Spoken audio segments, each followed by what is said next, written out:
아유, 더운 날씨에 우리 아이들 잘 되게 하려는 마음으로 학원 방문해 주신 거, 학원을 대표하는 사람으로서 진심으로 감사드립니다.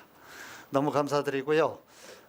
이제 6평이 끝났는데 뭐 아이들은 여기 앉아 있지는 않습니다만 우리 그 상당수 부모님들이 이제 우리 그 자녀들이 우리 학원에 다니고 있을 텐데요. 지금 이 위에 4층도 그렇군요. 우리 3, 4, 이 빌딩에 3, 4, 5, 6, 7층이 재수생 전용 공간입니다. 그리고 그 재수생들이 전체가 지금 그 동영상 중계로 지금 이 설명회를 듣고 있습니다. 우리 학생들 6평 시험 보느라고 고생했고, 또 여기 오신 학부모님들은 아유, 우리 아이들 뒷바라지 하느라고 진짜 고생 많으셨습니다. 학생이나 학부모님들에도 고생은 많이 하셨는데 뭐 보나마나 점수가 만족스럽지는 않으시죠? 뭐 대부분 비슷합니다. 괜찮습니다. 앞으로 시간이 많이 남아 있으니까 제가 좀 이따 마무리할 때 다시 얘기하겠지만 앞으로 남은 기간 동안에 성적 변동 많이 일어납니다. 떨어지는 학생도 있고 올라가는 학생도 있습니다. 그러니까 오늘 제가 강연해 드리는 내용, 그리고 2부에서 이제 그 메가스터디 입시 연구소장님이 강연을 하실 텐데 그 내용을 잘 참조하셔서 열심히 전략을 잘 세워서 공부하면은 소기의 성과 목표하는 걸 달성할 수 있지 않을까, 그렇게 생각합니다.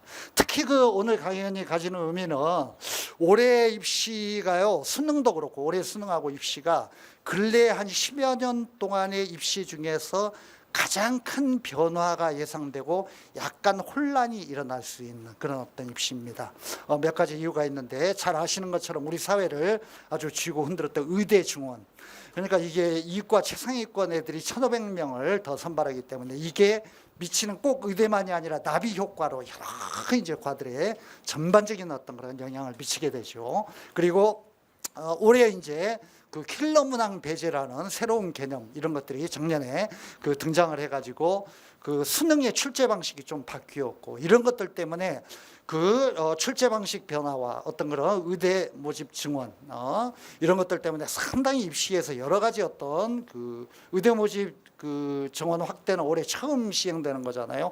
이런 것 때문에 예상치 못한 어떤 결과 같은 게 나올 수 있고, 항상 입시는요 이렇게 혼란이 있고 변화가 있을 때 그걸 잘 노리면은 의외로 또 대박의 결과를 낼 수도 있습니다. 그러니까 그런 거 잘 연구하셔가지고, 연구는 이제 오늘 하는 걸로 끝나는 게 아니라 구평 분석, 또 뭐 정시 설명회 이런 거 잘 들으시고 철저하게 연구하시고 그러면은 진짜 예상치 못했던 놀라운 결과를 얻을 수도 있지 않을까라고 그렇게 생각합니다.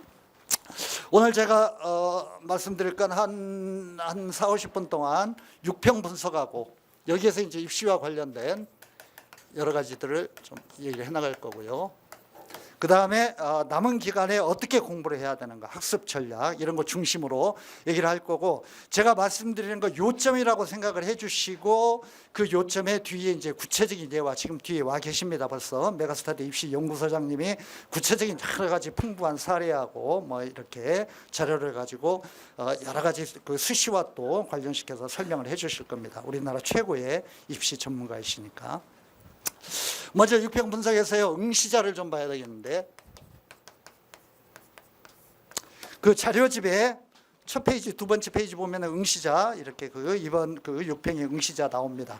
뭐 숫자가 뭐 40 몇만 명 이런 거 보실 필요 없고요. 그냥 그 숫자가 의미하는 큰 어떤 그런 포인트 이런 것들만 기억하시기 좋게 제가 정리를 해드리겠습니다. 이번 6평에서 응시자는 작년 6평하고 이제 작년 수능하고는 또 기준 자체가 달라질 수 있기 때문에 작년 6평하고 비교를 해보자면은 재학생은 한 10,000명 정도 숫자가 증가했습니다. 그리고 재수생 이상의 N수생이 약간 증가했습니다. 몇백 명 증가했고 양쪽 다 늘어났죠. 이 양쪽 다 늘어난 데서 주목하실 건 뭐냐면은 요겁니다. N수생. 재학생은 실제 수능으로 가면서 매해 항상 줄어듭니다. 올해 이제 작년보다 10,000명 정도 늘어났는데 그 10,000명 정도 늘어난 수준으로 실제 수능으로 연결된다고 보면 뭐 맞을 것 같고요. 그런데 이제 여기서 항상 재학생은 실제 수능으로 가면서 5에서 6만 명 감소합니다. 항상. 5만 명에서 6만 명 밑에서 빠져버려요. 이거는 굉장히 중요한 의미가 있는 현상인데 좀 이따 제가 다시 설명을 할 거고요. N수생은 항상 실제 수능으로 가면서, 제가 지금 노란 분필로 쓰는 건 실제 수능입니다. 실제 수능으로 가면서 2배 이상 증가합니다. 2배 이상 증가한다. N수생은. 작년 같은 경우에 6평은 한 8만 명 N수생이 봤습니다만 실제 수능에서는 17만 명 정도 응시를 했거든요. 그러니까 2배 이상 늘어나게 됩니다. 그래서 우리가 이 분석에서 이 그 응시자에서 알 수 있는 건 뭐냐면은 최근에 입시에서 몇 년 전까지만 해도 그러지 않았는데 한 5, 6년 전까지만 해도요, 대학을 못 가가지고 애들이 재수를 했거든요. 대학을 못 가서 재수를 했고 재수생이라는 게 10몇 프로 이렇게 되었습니다. 근데 지금은 이 경향이 완전히 달라져 버렸습니다. 완전히 달라졌어요. 이게 입시라는 것의 개념이요, 요즘 그 학생들 사이에서 달라져 가지고 입시의 트렌드가 어떻게 바뀌었냐면은 이제는 애들이 고등학교를 졸업하면 대학을 가야 된다, 이런 인식을 가지는 게 아니라 인생의 거대한 어떤 플랜, 라이프 플랜의 한 어떤 그런 과정으로 대학을 생각합니다. 무슨 말이냐면 내가 의사가 되겠다, 약사가 되겠다, 교대 가서 선생님이 되겠다, 이런 계획을 세우잖아요. 그러면은 몇 년 걸리든 상관없어. 3년 걸리든 5년 걸리든. 우리 저 뒤에 우리 저 메가스터디 입시 연구소장님 남인고 소장님 와 계십니다만, 이 소장님 좀 이따 궁금한 거 있으면 뭐 최고의 전문가시니까 질문 좀 해주세요. 서초 메가스터디라고 우리나라 이과의 아주 그 유수의 그 학원인데 의대도 많이 보내고 이과 그 학원의 원장님 겸하고 계십니다. 근데 그 서초 메가스터디예요. 최근의 현상입니다. 서초 메가스터디에 50% 이상이 N수생이에요.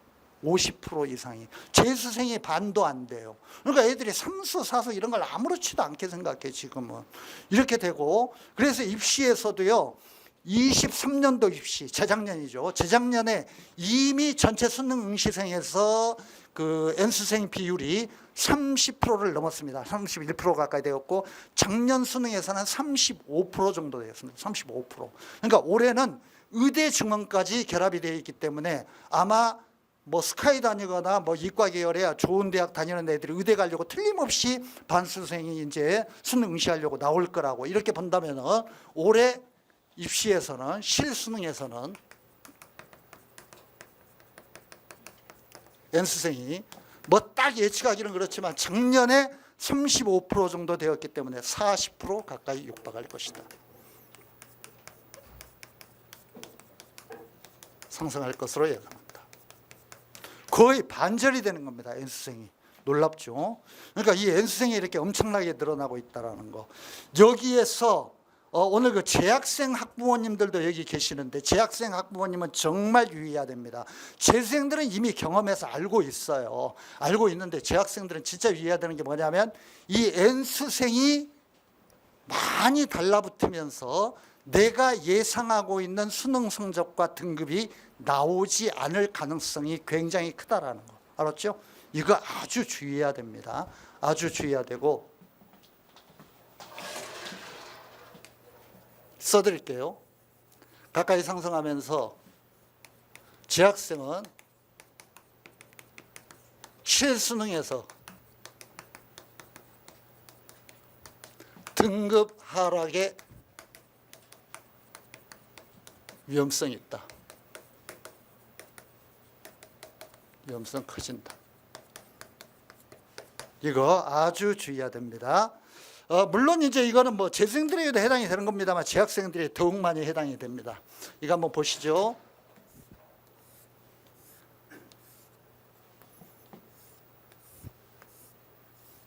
이게 6평으로 생각해도 똑같아요. 이게 6평의 집단이라고 생각해도 똑같습니다. 그냥 9평으로 제가 예를 드는 것일 뿐입니다. 이게 실제 수능입니다.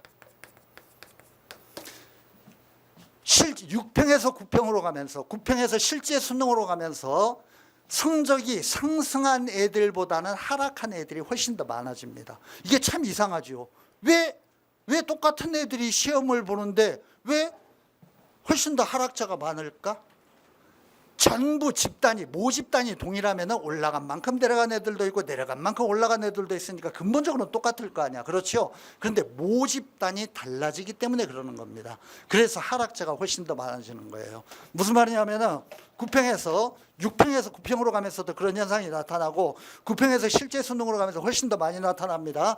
9평에서 실제 수능으로 가면서 아까 제가 얘기 써드렸잖아요. 재학생이 얼마 정도 빠진다고? 5만 명에서 6만 명, 10몇 프로가 빠져버리는 겁니다. 그렇죠? 그러니까 여기서 이 9평에서 이 집단으로 가면서 실제 수능으로 가면서 대개 빠지는 애들이 7, 8, 9등급 애들입니다. 실업계 애들이라든가 수능 포기자들, 수포자들. 이때 수포라는 건 수학 포기가 아니라 수능 포기입니다. 수능 포기자들. 그러니까 등급을 받쳐주는 최하위 집단이 빠져버린다고. 그리고 상위 집단. 9평까지 나오지 않던 N수생 집단이 여기에 포함되어요. N수생 집단.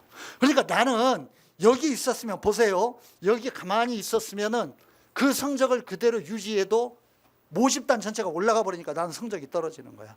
그래서 수많은 고3 학생들이, 학부모님들이 이런 얘기 많이 해요. 6평이나 9평까지 1등급, 2등급 어느 정도 등급 유지했는데 이 자식이 심장이 약해가지고 실제 수능 가서 쫄아가지고 벌벌 떨면서 어떻게 제대로 못해가지고 막 3등급 맞고 4등급 맞고. 그게 아니야.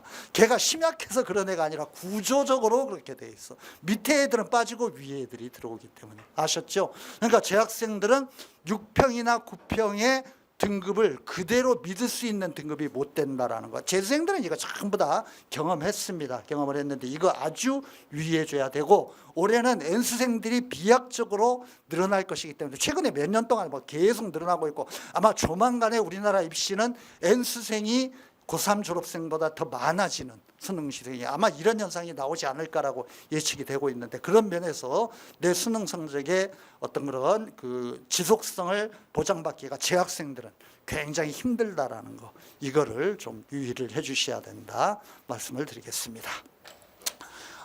이 N수생 증가 현상 말씀드렸고요. 그 다음에 응시자 측면에서 두 번째, 과탐 응시자가, 이것도 재작년 입시부터 나타난 현상이죠. 과학탐구, 이과계 이러죠. 쉽게 얘기하면 자연계 응시자가 사탐 응시자, 인문계 응시자보다 숫자가 훨씬 많아졌습니다. 이것도 재작년 입시에서부터 역전이 되기 시작해가지고 그 비율이 점점 올라가고 있죠. 제일 크게는 이제 요즘은 자연계가 취업이 훨씬 더 용이하기 때문에 이런 것도 있고, 또 하나는 이제 그 교차 지원. 자연계 애들이 인문계 학과도 이제 제한이 거의 없어요. 다 이렇게 교차 지원을 할 수 있기 때문에 인문계열 아주 그 좋은 대학의 좋은 과들을 상당수 자연계 애들이 합격을 합니다. 가가지고 별로 그 제한이 없기 때문에 지원돼 있어서 교차 지원 때문에 과탐을 공부하는 애들이 상당히 많아지고 있습니다. 이게 많아지고 있고, 이런 면에서 요게 가져올 현상은 교차 지원 확대 될 것이다. 이건 예상입니다. 교차 지원이 확대될 것이다. 그 다음에 이게 이제 조금 복잡한 얘기를 제가 하나 해야 되겠는데, 복잡한 얘기를 하나 해야 될 건데, 지금은 몇 년 전하고 다르게요. 그 인문계와 대학의 인문계 학과와 자연계 학과가 있을 때,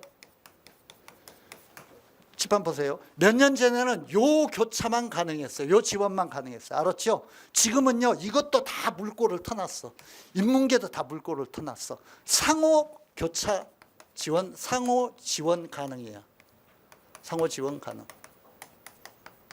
인문계도 그러니까 확통이라든가 사탐을 시험을 본 애들도 자연계 지원을 할 수 있습니다. 알았죠? 일부 대학을 제외하고는, 일부 대학 메모하세요.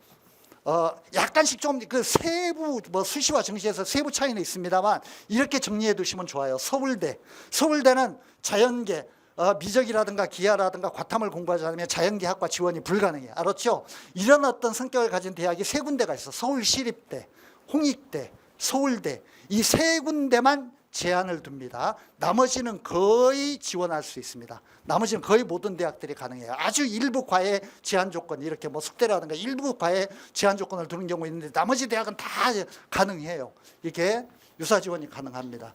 그러면 자연계 애들도 막 이렇게 인문계로 지원하고 인문계들도 자연계를 지원하니까 자연계 애들이 많으면 과탐 응시자가 많으면은 자연계의 컷이 별로 떨어지지 않을 것 같잖아. 막 양쪽으로 교차가 가능하니까 인문계 애들도 이쪽으로 올 것 같으니까. 그렇죠? 근데 실제로는 그렇지 않습니다.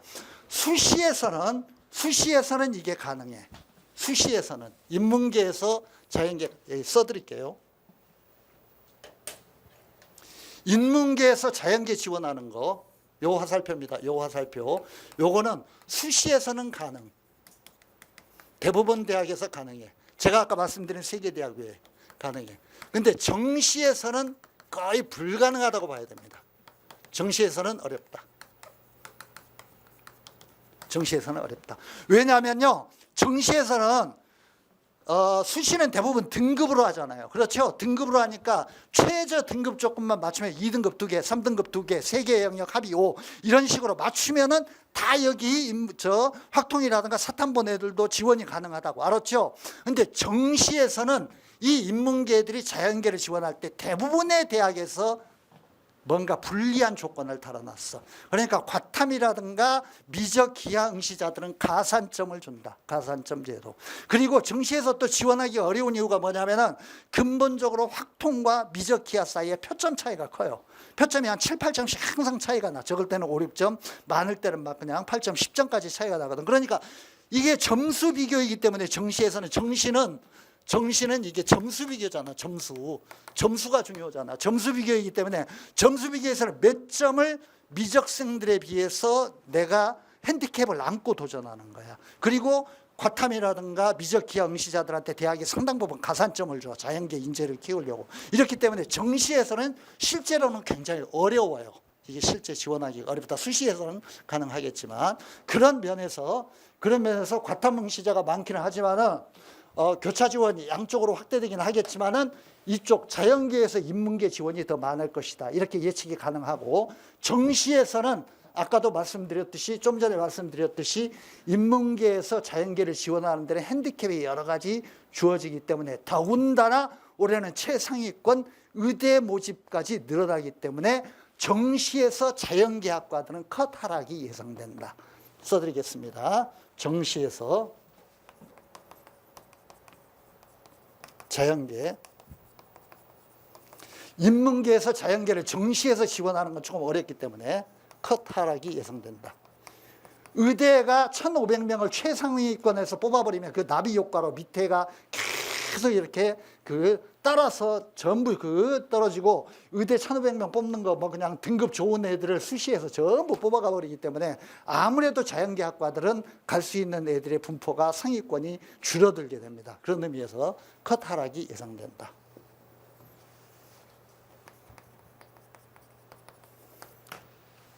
응시자 숫자에서 N수생이 늘어날 것이다. 그 다음에 과탐 응시자가 늘어나고 있는데 교차 지원이 굉장히 특히 자연계에서 인문계 교차 지원 많아질 것이고 물론 수시에서는 인문계에서 자연계 응시하는 애들도 꽤 있을 겁니다. 그리고 정시에서는 의대 모집 때문에 자연계 컷이 하락할 것으로 예상된다. 이런 말씀 드렸습니다.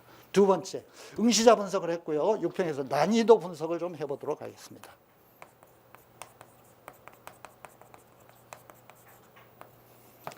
지금 그 자료집은요, 6평 바로 본 그날 작성한 것이기 때문에 그 자료집에는 올해 6평에 예상 컷이라든가 이런 것들 나와 있지 않습니다. 그래서 제가 이제 조사한 표만 가져왔는데 아마 역대 어느 수능보다도 올해는요, 각 입시교육기관에 수능 예상 컷이 굉장히 달라요. 올해 같은 때는 또 처음이야.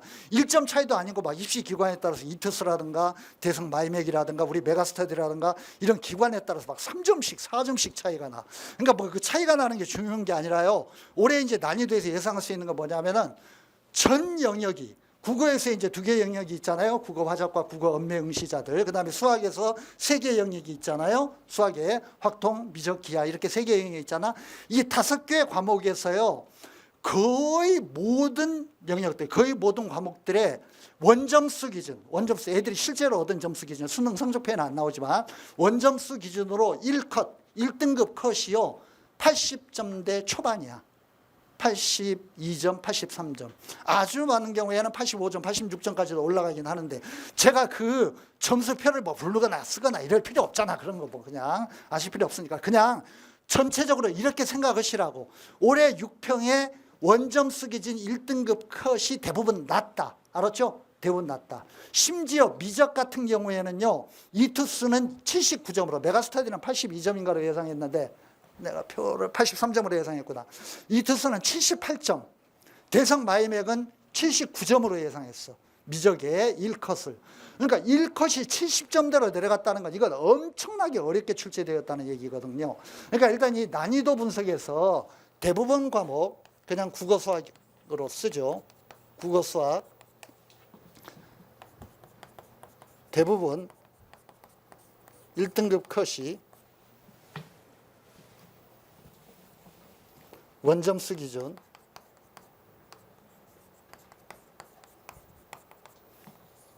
80점대 초중반이었다. 초반이 훨씬 많습니다. 제가 표는 이제 나만 이렇게 보고 있는데 학부모님들한테는 없고 그냥 아실 필요 없고요. 그냥 뭐 그거는 저 이렇게 인터넷 검색만 해보면 다 나오는 거니까.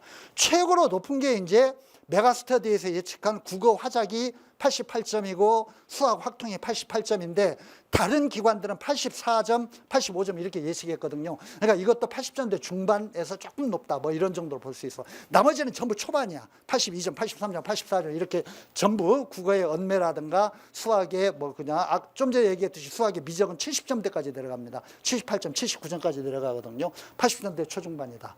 여기에다가 영어도 뭐 정확하게는 모릅니다만 상당수 전문가들이 영어가요 쉽게 출제, 영어는 잘 아시다시피 절대평가죠. 절대평가니까 90점 이상은 이제 전부 1등급이 되는데 쉽게 출제될 때는 8%, 9%, 10%까지 이렇게 그 1등급이 나왔어요. 근데 올해 수능 같은 경우는 이번 6편 같은 경우는 한 4.5%에서 5% 정도 될 것이다. 그러니까 거의 다른 과목의 1등급과 비슷한 어떤 정도로 90점 이상이 나왔다. 그러니까 1등급이 인원이 90점 이상입니다. 4.5%에서 5%를 예상한다. 이건 무슨 말이냐? 제가 뭔 얘기를 하려고 이걸 쓰냐면요. 굉장히 어렵게 출제되었다는 뜻입니다. 이번 6평이요. 알았죠? 뭐 기관마다 막 분석이 다르고 온갖 얘기들이 많이 나옵니다. 한마디로 얘기해서 옛날에는요. 1컷이요. 우리 부모님들이야 뭐 우리 새끼 생각만 하니까 입시의 역사에 대해서는 잘 모르시지만 10년 전, 10년 전 이럴 때는요. 1등급 컷이 막 95점, 96점 막 이렇게 될 때도 굉장히 많았어요. 그동안의 입시 역사로 보면. 그러니까 80점대 초중반이라는 건 이런 어떤 입시의 수능의 긴 역사로 보자면 엄청나게 어렵게 출제되고 있다는 거예요. 알았죠? 굉장히 어렵게 출제되었다. 그런 면에서는 우리 애가 이번에 6평에서 그렇게 원점수 기준으로 좋은 점수를 얻지 못했다고 하더라도 뭐 그렇게 실망하실 이유는 없다라는 거. 상당히 어렵게 출제되었다.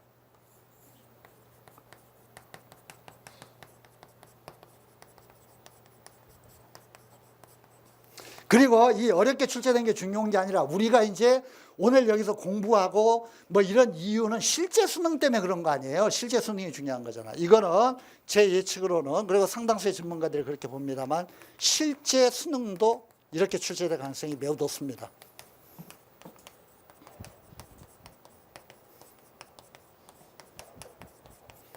실제 수능도 이렇게 어렵게 출제될 가능성이 굉장히 크다라는 거. 이런 면에서는 상당히 어려운 문제들에 대비를 해야 된다. 이런 말씀 드리겠습니다. 이게요, 이유가 있어요. 이유가 있는 게 뭐냐면은, 이렇게 수능이 어렵게 출제된 거, 우리 대통령께서 지금 굉장히 뭐 여러 가지 대통령 말씀으로는 혁신적인 일이고 그렇지 않다고 뭐 비판하는 사람들도 굉장히 많이 있습니다만 하여튼 우리 그 수능에도 엄청난 영향을 미치셔가지고 이 현상을 가져오게 된 겁니다. 이게 뭐냐면요. 옛날에는요. 우리 부모님들은 전문가가 아니니까 잘 모르시겠지만 과거 수능입니다. 과거 수능. 과거 수능은요. 완전히 이게 출제 방식이 굳어졌어요. 어떤 식으로 굳어졌냐면은 과거의 수능은 작년과 올해를 제외한 3년 전부터 그 전에 모든 수능을 말하는 겁니다. 과거의 수능은요, 이게 3년 전, 을 얘기하는 겁니다. 3년 전부터 그 전까지. 과거의 수능은 어떤 식으로 출제했냐면요, 아주 어려운 몇 개 킬러 문항이 있어요. 초고난도 문제.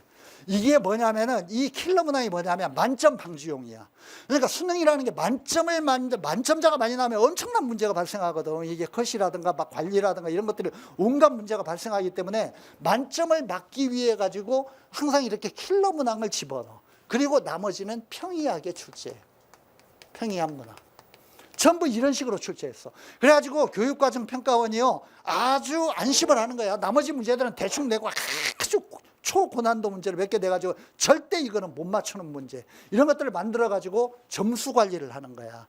만점자가 많이 나오지 않도록 이렇게 하는 거죠. 근데 이걸 보고 이제 우리 대통령께서 막 엄청나게 역정을 내가지고 내가 읽고 이해가 안 되는 문제를 어떻게 고등학생이 풀 수 있단 말이냐 막 어쩌고 해가지고 이게 이제 작년부터 난리가 났잖아요. 이렇게 되면서 이 출제 방식이 어떻게 바뀌었냐면요, 지금은 이게 킬러 문항이 없어졌잖아. 그런데요, 입시는 이렇습니다. 입시는 어렵게 출제하는 것보다도 항상 부작용이 큰 게 뭐냐면 쉽게 출제하는 거야.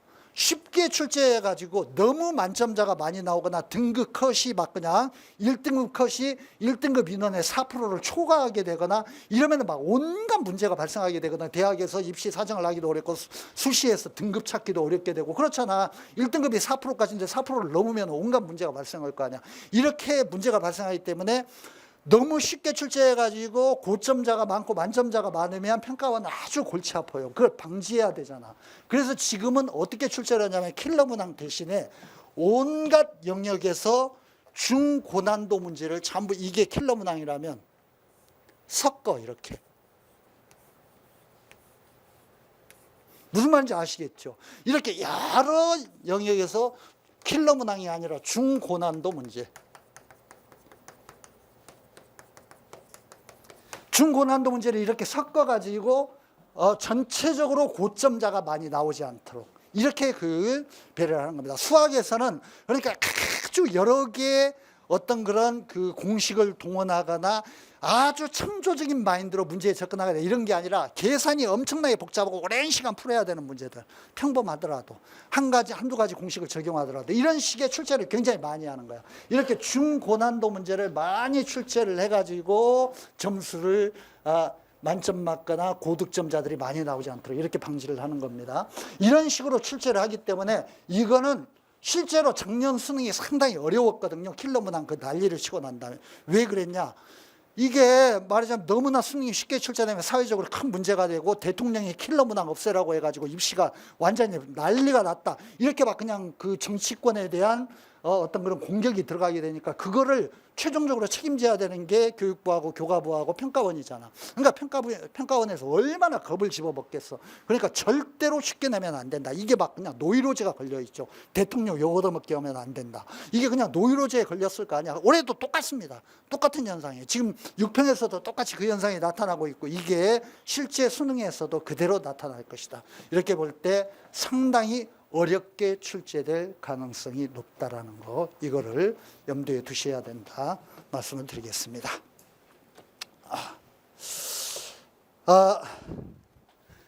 지금 그 국어, 수학, 영어에 대해서 출제 경향 말씀드렸고 지금 6평에 난이도 분석하고 있습니다.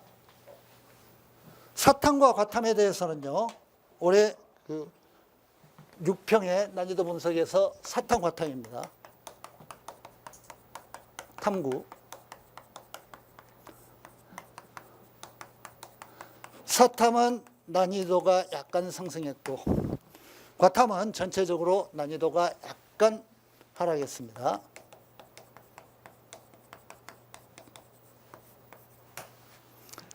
이것도 수능에서 유지될 가능성이 높습니다. 이거는요, 이렇게 보입니다. 올해 6평으로 볼 때 작년 탐구 출제의 문제점을 보완 수정하려는 경향이다.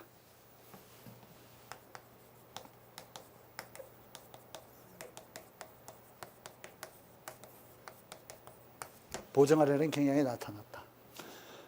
이건 뭐 이제 이유만 알아두시고요. 뭐 그냥 그 예상은 제가 좀 이따 다시 써드리겠지만, 이게 작년 탐구 출제의 문제점이 뭐였냐면요, 일부 사탐 과목, 생윤이라든가 생활과윤리라든가 윤리와 사상이라든가 세계사라든가 한국지리라든가 일부 과목이 너무 쉬웠어. 너무 쉬워가지고 원점수 만점이라야만 1등이 되고 잘못하면 하나 틀려도 3등급까지 밀리고 막 이런 현상이 발생해요. 그리고 너무 쉬우면은 정치와 법이라든가 경제라든가 이렇게 아주 어려운 사탐 과목을 비교할 때 표점 차이가 막 같은 사탐 과목 선택자들 중에서 표점 차이가 8점, 9점, 10점까지 벌어져. 표점 차이가 너무 벌어진다고. 물론 이제 대학에서는 변환 표준 점수라고 해서 그 표점을 또 보정을 합니다만은, 그래도 체감은 점수 차이가 너무 크기 때문에 수험생들의 불만, 학부모들의 불만이 너무 커지죠. 똑같은 사탐 과목인데 다 같이 만점을 맞았는데 어떤 학생은 72점 표준 점수가, 어떤 학생은 63점이야. 이런 식으로 막 9점 차이가 나버려.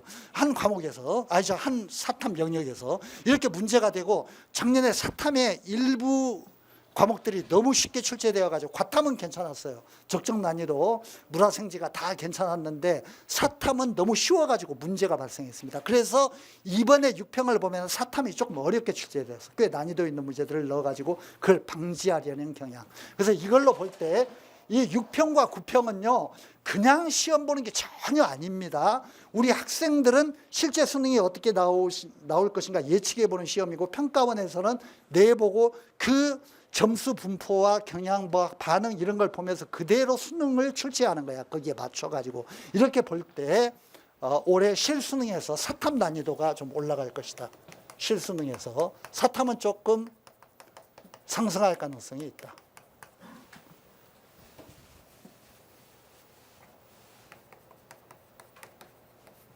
과탐은 그대로 유지가 될 것 같습니다.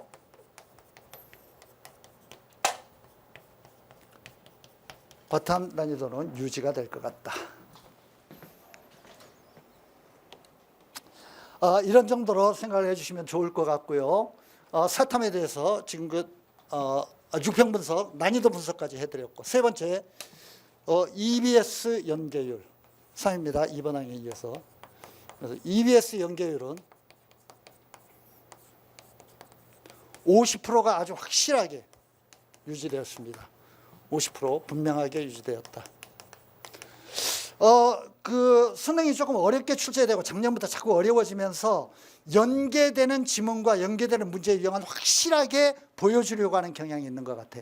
이건 이제 역으로 얘기하자면 EBS 교재는 아주 확실하게 공부를 해야 된다. 50% 거기서 출제되니까 EBS에 나오는 지문이라든가 문제 유형이라든가 개념이라든가 이런 것들 분명하게 정리해야 된다. 50% 분명하게 유지되었다.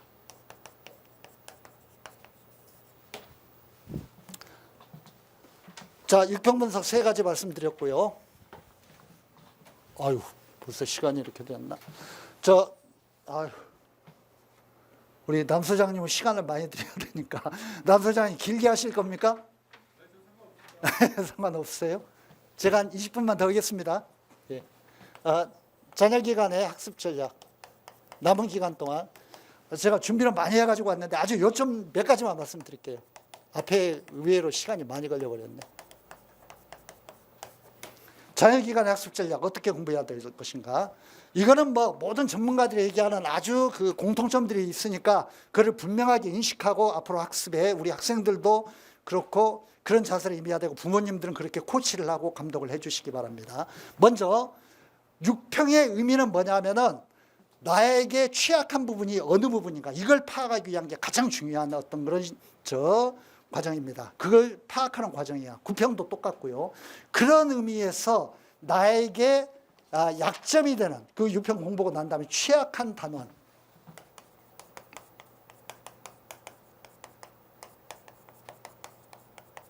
문제 유형, 이런 것들을, 이게 이제 취약한 단원과 문제 유형이 6, 9평을 분석해야 된다는 겁니다. 6, 9평 분석을 해가지고 이거를 집중 공략해야 된다.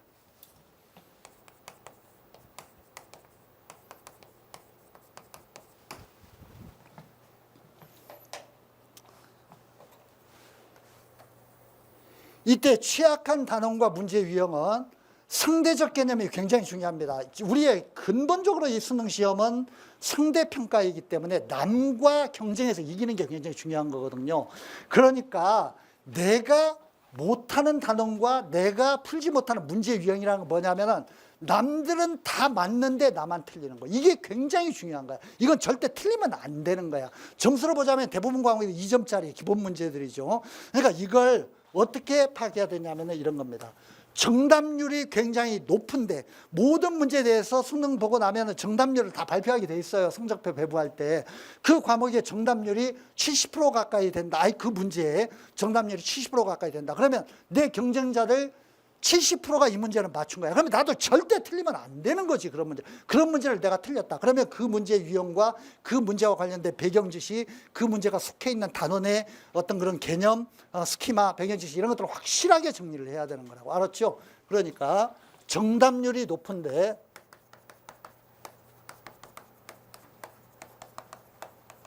내가 틀린 문제.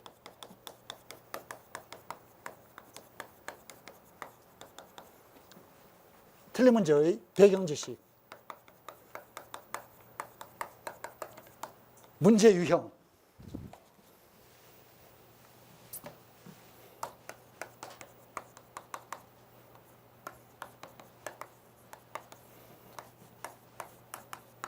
중심으로 확실하게 공부를 해야 된다. 내가 틀린 거 중에서 아주 고난도 문제, 남들도 다 틀린 거, 정답률이 20%밖에 안 되는 거, 이런 것들은 어차피 3점짜리 문제 중에 그런 거 많이 있죠. 3점, 4점짜리 중에. 그런 것들은 다른 애들도 다 틀리는 거야. 그러니까 신경 안 써도 돼. 그런데 2점짜리 문제 정답률이 엄청나게 50% 이상 되는 거, 이런 것들을 틀렸다고 하면 그건 악착같이 맞아야 되는 거야. 알았죠? 기본 문제들이기 때문에 이런 거 중심으로 공부를 해야 된다. 이 1번과도 관련이 되어 있습니다만 제가 모든 수험생에게 하는 얘기인데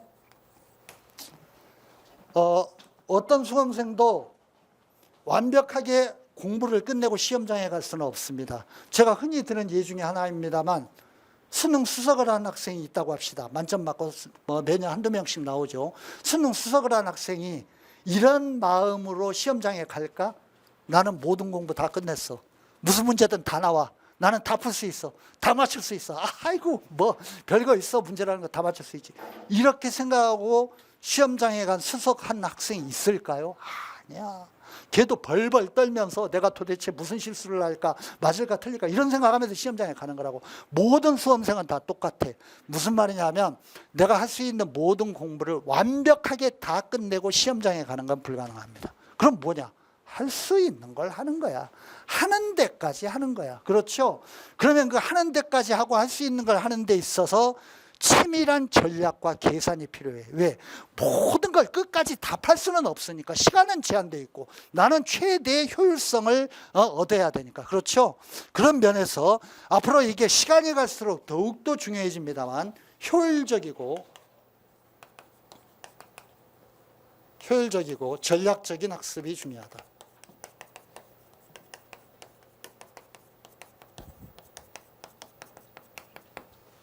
이것도 개념이 여러 가지가 있습니다만 두 가지만 말씀드릴게요. 첫째, 똑같이 공부하더라도 성적을 더 많이 올릴 수 있는 등급이라든가 점수를 표점이든 100분이든 더 많이 올릴 수 있는 점수 상승 가능성이 높은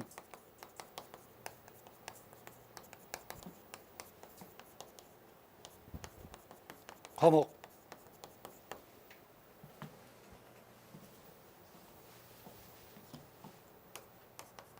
단원, 문제 유형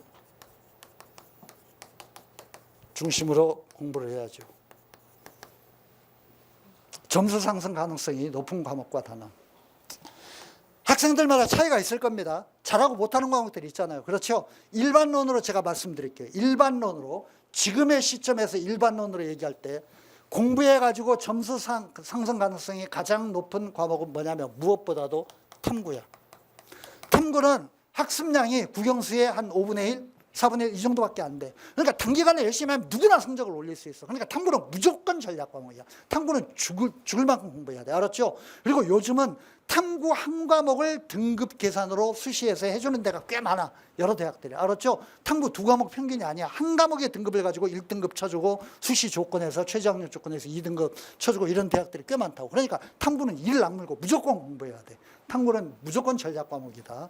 그 다음에 국어에서는 이렇게 제가 국어 강사 출신입니다. 국어에서는 문학을 더 권합니다. 비문학보다도. 비문학이요 너무 어려워요. 요즘은 비문학이 너무 어려워가지고 정치, 경제, 사회, 예술, 과학 이런 것들은 아무리 읽고 공부해도 뭐 그게 그거 같고 내용 지문도 이해하기 어렵고 막 쉽게 얘기하면 정답률이 대부분 문학보다는 비문학이 정답률이 훨씬 더 낮아. 정답률이 낮은 어떤 문제 부분과 단원 부분에 매달릴 필요가 없는 거야. 정답률이 높은 데 매달려야 돼. 문학은 잘 아시다시피 텍스트가 정해져 있잖아. 시라든가 소설을 지어내서 출제하지 않잖아. 기존에 있는 작품이야. 그러니까 그걸 가지고 EBS 교재에 있는 거, 내가 문학책에 있는 거, 기출문제에 있는 거 이런 것들 잘 이해하고 풀면은 그와 연관된 응용된 문제들이 나오기 때문에 대부분 맞출 수 있습니다. 그러니까 국어의 문학. 일반론으로 말씀드리는 겁니다. 학생에 따라서는 어느 부분이 굉장히 약하고 어느 부분이 굉장히 강할 수 있죠. 일반론으로 말씀드리는 겁니다. 국어의 문학. 그 다음에 영어의 듣기, 영어의 어법, 독해 이런 것보다도 영어에서 듣기는 이거는 아주 기본 문제이기 때문에 조금만 열심히 노력하면은 기본 문제 그 득점이 가능합니다. 그러니까 이런 부분을 절대 놓치면 안 된다라는 거. 여기에 시간을 많이 할애해 달라. 문제 유형 중심으로 점수 상승 가능성이 높은 과목 단원 문제 유형 중심이고 또 이런 그 부분에 학습 비중을 높여야 된다.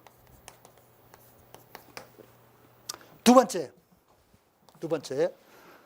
수시에서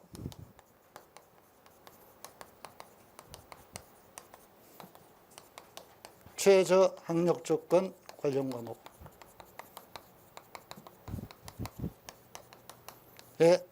학습 비중을 높여야 된다.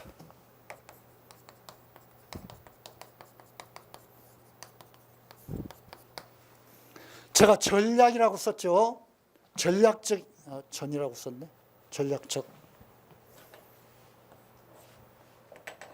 전략이라고 썼죠.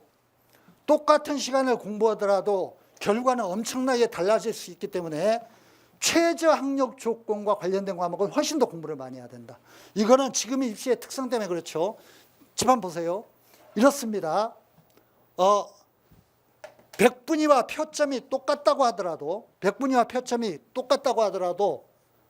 4 과목 국영수 탐 기준으로 4, 2, 4, 2 맞은 애가요 3, 3, 3, 3 점수가 표점 100분이 똑같아도 이쪽이 훨씬 더 유리해. 이쪽 합쳐서 12등급이고 이쪽이 합쳐서 12등급이잖아. 똑같잖아. 그런데 얘는 2등급 2개를 조건으로 하는 수시에서 지원이 가능한 거야. 무슨 말인지 알겠죠? 그러니까 수시에서 이 최저학력 조건 관련 과목을 이런 걸 연결을 시켜야 돼. 이런 과목들은 훨씬 더 공부를 많이 해야 되는 거야. 알았죠? 예. 어차피 모든 걸 완벽하게 할 수는 없으니까 할 때 상대적으로 어디에 비중을 두느냐 이걸 조절해야 된다는 겁니다. 이거는 더 위에서도 마찬가지야. 더 위에서도 3일, 3일이 뭐 다 똑같은 거죠. 3일, 3일이 2등급 4개보다 이거 합쳐서 8등급 이거 합쳐서 8등급이잖아요. 100분이라든가 표점이 똑같다고 하더라도 왼쪽의 학생은 1등급 2개를 조건으로 하는 수시에 지원이 가능하잖아. 그렇죠? 이쪽은 불가능하잖아. 그렇죠? 이런 면에서 최저학력 조건 관련 과목은 학습 비중을 굉장히 높여야 된다. 혹시 여기에서 아마 그 다른 때보다도 6평 설명에 학부모님들이 많이 오신 게 제 생각에는 올해 그 갑작스럽게 늘어난 의대 때문이 아닌가 이런 생각을 좀 해보기도 하는데 의대를 지원한다면요. 올해 의대에서는 의대 1,500명 중에요. 그 전형별로 보자면은 종시는 선발 인원이 별로 안 됩니다. 의대 그 1,500명 늘어나는 것 중에 한 300명 조금 더 정시에서 뽑고요. 대부분은 학생부 교과하고 학종입니다. 학생부 교과하고 학종이 합쳐가지고 1000명이 넘어요. 학생부 교과가 한 600명 가까이 되고 학종이 내가 명확하게 기억은 나지 않는데 500명 가까이 될 겁니다. 그러니까 합쳐가지고 1100명 정도 되고 정시는 300명 정도밖에 안 돼. 그러면 의대를 가려고 하는 학생은 어떻게 해야 되느냐. 수시에서 붙는 게 굉장히 중요한 거예요. 알았죠? 정시로 가면 어차피 N생들하고 경쟁해야 되는 것도 어렵거니와 정시에서는 아까도 얘기했듯이 여러 가지 또 제약 조건이 많아. 그 무슨 사탐 응시자들은 불리해지고 확통 응시자들 불리해지고 이런 어떤 여러 가지 그것도 있고 모집 인원 자체도 300명 가까이밖에 안 되고 그러니까 학생부 교과라든가 학종으로 가야 된다고. 그런데 학생부 교과와 학종에서 의대는 잘 알다시피 수시에서 등급 조건이 굉장히 높아요. 3개 영역 합의 4 대부분의 의대들이 심지어는 3개인 3개 영역 합의 3등급인 그런 데도 있고 또 이제 대학에 따라서는 4개 영역이 6등급 이제 이렇게 다릅니다만 굉장히 높거든요. 의대는 아마 제 생각이 이렇습니다. 약간 과장해서 표현한다면 올해 의대 입시는요 수시에서는 최저 등급을 통과하면 될 가능성이 내신과 상관없이 내 내신이 3등급이든 4등급이든 제가 이렇게 얘기했습니다. 3등급, 4등급도 얼마든지 의대 갈 수 있어요. 왜? 최저 등급을 못 맞추는 애들이 너무 많아. 완벽한 대신 1등급, 1.2등급, 1.3등급 이런 애들이 1등급 3개라든가 112 이렇게 맞는 게 쉬운 게 아니라고. 그러니까 다 수능 조건에서 수능 최장력 조건에서 다 떨어져 버려요. 전부 다. 대부분의 애들이. 그러니까 이걸 통과하고 나면 의대가 될 가능성이 특히 지방의대 같은 경우는 굉장히 높습니다. 서울 소재는 그 이후에도 여러 가지 조건을 따지겠지만은 그래서 의대 지원자는 이 최저 학력 조건 통과 매우 중요하다. 어떤 때보다 중요하고 이걸 통과하면은 합격 가능성이 매우 높아진다는 거. 이거 명심해 주시기 바랍니다. 그러니까 3개 영역 합의 4입니다. 3개 영역 합의 4. 탐구까지 포함해가지고 3개 영역 합의 4. 대부분 그 정도면은 그 조건을 통과할 거고 그러면은 내 내신이 약간 불리하더라도 나보다 그냥 그 내신 안 좋은 애들도 뒤에 있고 이럴 수 있기 때문에 실제로도 그 무슨 의대 치대 이런 데에 내신 안 좋은 애들이 꽤 그 등급 열심히 공부해가지고 그 등급 가지고 도전 애들이 꽤 많아요. 그러니까 그거를 아주 교과와 학종을 정시보다도 의대 지원자는 교과와 학종을 노려야 된다. 최저학력 조건 매우 특력. 정시보다 의대 지원자 써드릴게요. 제가 말씀드린 거. 정시보다도 수시에서 학생부 교과와 학종을 노려야 된다.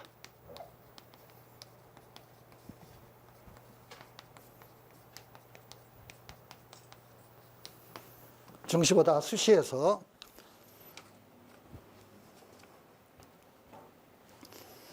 교과와 학종을 노려야 된다. 나머지 2마디만 하고 끝내겠습니다. 급할수록 돌아가라는 말이 있습니다. 시간은 앞으로 많이 남아 있습니다. 시간 많아요. 제가 전문가로서 말씀드린 거예요. 절대 초조해할 필요 없어. 앞으로 남은 기간 동안 충실하게 기본 공부를 해야 됩니다. 개념과 원리 위주의 학습. 이거 단순한 얘기 같지만 굉장히 중요한 겁니다. 개념과 원리 위주의 학습. 이게 뭐냐면 개념서 중심으로, 교과서 중심으로, 교과서, 기출문제. 지금은 기출문제가 아주 중요한 자료니까 기출문제 중심으로. 여기에서 아주 우리 아이들에게 명심시켜 주실 거, 학생들도 명심할 거, 문제풀이 중심으로 공부하면 안 된다는 거.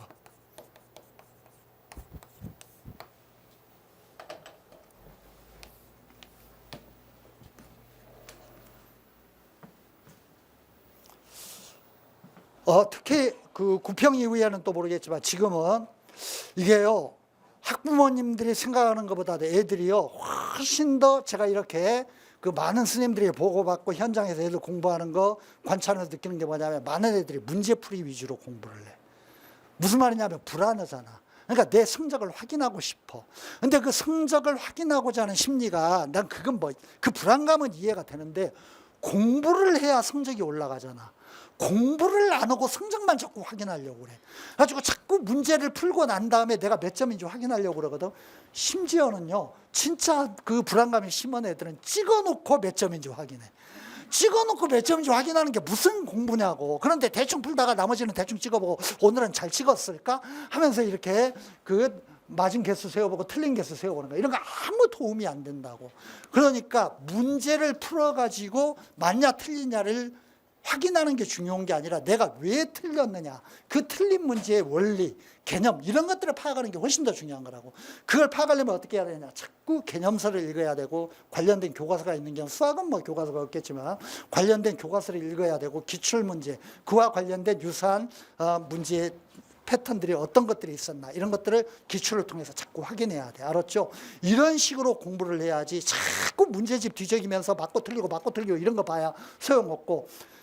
좀 이따 그 EBS 문제도 얘기를 하겠습니다만, EBS 바로 할게요. 네 번째, EBS 연계교재. EBS를 철저하게 50% 연계시키기 때문에 연계교재 확실하게 정리해야 됩니다.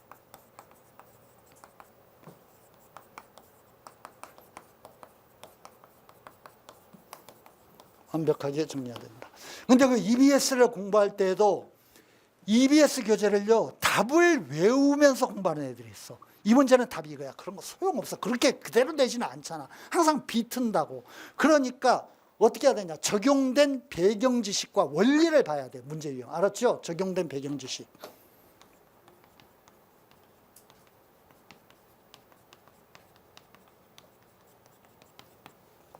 원리.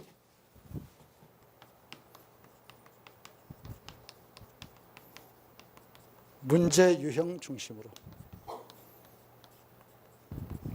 공부를 해야 된다는 거, 이런 말씀 드리고 싶습니다. 제가 처음에요, 시간이 많이 남아있다고 말씀을 드렸는데 전혀 과장이 아닙니다. 우리가요, 대부분의 수험생들은 학원에 오는 재수생들이나 고3생들은 3월 달에 고3이 되거나 학원에 입학해가지고 공부를 시작하잖아. 혹은 뭐 방학 동안에 고3이 되기 전에 뭐 1월 달부터 겨울방학에 재학생들은 마음을 먹고 공부하거나, 혹은 정년 입시에 실패하고 재수생들은 나름대로 결심이 있어서 선행반에 들어오거나 공부를 했을 수 있죠. 1월 달이라고 합시다. 우리가 공부하는 기간 한번 써보자고.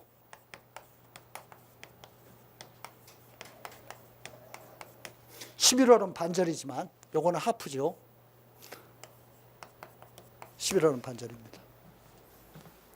저는요, 학생들 지금 그 중계방송 보고 있으니까 잘 보세요. 나는요, 6평을 보고 난 다음에 내 성적과 수준은 이 정도밖에 안 되는구나 라고 이렇게 애들이 얘기하고 무슨 얘기하면서 포기하거나, 혹은 나는 이 정도 수준으로 올라왔다라고 자만하거나, 난 이게 이해가 안 돼. 왜 그러냐면 이게 수험생으로서 전체 공부하는 기간입니다. 지금 6평의 시점이요, 6평이 6월 4일이었으니까 5월 달까지 공부하는 거죠. 요 기간 공부한 거야. 그렇잖아요. 지금 제가 정확하게 써드렸잖아. 남아있는 기간이 얼마냐면 이만큼이 남아있는 거야. 그렇잖아요.